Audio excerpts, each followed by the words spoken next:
भैया भजन केवल माला पे नहीं होता है, आपकी जीवनचर्या, आपकी विचारधारा, आपका सोचना, उठना, बैठना, खाना, पीना, लेटना, सब भजन हो सकता है। आप करके तो देखो, उसका निर्माण वैसा करो। हमें तो ऐसा लगता है कभी कभी फोनों का भी नाम रखना चाहिए, इन फोनों का भी शुद्ध नाम होना चाहिए। शुद्ध नाम लोगे तो फिर उसमें कभी अपवित्र वस्तु या अपवित्र भाव या अपवित्र वार्तालाप करने में संकोच होगा थोड़ा सा। गाड़ियों का नाम है, घरों का नाम है, सबका नाम है, फोनों का भी नाम रखो। आज सब अपने अपने फोनों का नामकरण कर लेना। हमारे फोन का नाम क्या है सोच लेना। हमारे फोन का नाम तो उद्धव जी है, हमने अभी अभी कर दिया उद्धव। अब उद्धव है तो उद्धव अच्छा ही अच्छा बोलेगा कान में। इस पर कभी अपवित्र वार्ता ना तो कभी आएगी ना कभी जाएगी। अब उसका नाम ही आईफोन है, वो भी झूठा सेब है पीछे खाया हुआ किसी का, तो सब वो टेंशन वाली काम देगा ना। उसमें भी भजन व्यवस्थित कर दो। सीधी बात, कर्दम ऋषि की इस तपस्या से हमने ये सीखा कि ठाकुर जी से संसार भी भक्ति रूप में मांगा जा सकता है। भगवान इतने प्रसन्न हो गए कर्दम ऋषि से, ठाकुर जी बोले तुझे पत्नी चाहिए, तुझसे ज्यादा मुझसे प्रेम करने वाली पत्नी चाहिए। बोले जी।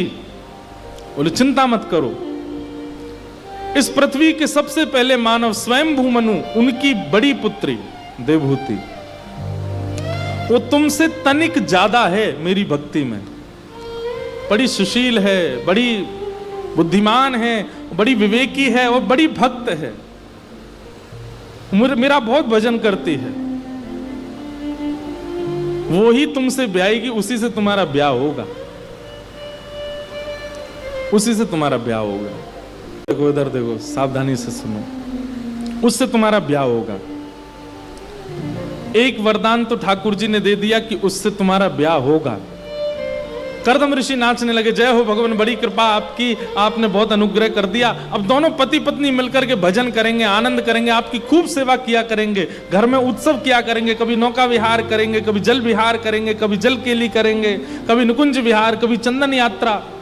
इतना प्रसन्न हो गया ये बात सुनकर के कर्दम ऋषि। ठाकुर जी बोले भैया मेरा मन नहीं भरा अभी, तूने एक वरदान मांगा मैंने दे दिया, अब एक वरदान मैं अपनी तरफ से और दे रहा हूं। कर्दम ऋषि क्या क्या वरदान दे रहे हैं? ठाकुर जी बोले तुम दोनों के यहां पुत्र बनकर के मैं ही आऊंगा, मैं ही तुम्हारे यहां संतान रूप धारण करके आऊंगा। कर्दम ऋषि तो महाराज भाव विह्वल हो गए, नाथ ये कैसी कृपा आपकी, मैंने तो कुछ ऐसा यत्न भी नहीं किया जो कृपा आप मुझ पर किए जा रहे हैं। ठाकुर जी बोले अब जाओ, विवाह की प्रतीक्षा करो और फिर विवाह के बाद मेरी प्रतीक्षा करो। कर्दम ऋषि का 3 दिन बाद ही देवहूति के साथ में विवाह हुआ। विवाह के उपरांत फिर कथा यहां पर भी थोड़ी लंबी है, बीच में कर्दम ऋषि 60 वर्ष की समाधि में चले गए। विवाह होते ही पत्नी को घर लाते ही समाधि में चले गए।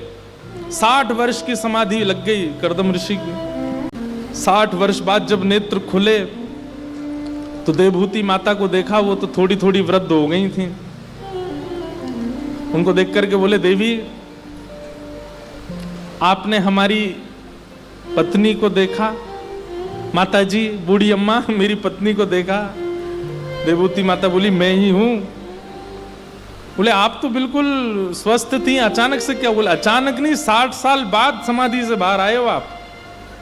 तब उनके इस त्याग पर बड़े रीझ गए, त्याग पर बड़े प्रसन्न हो गए कर्दम ऋषि।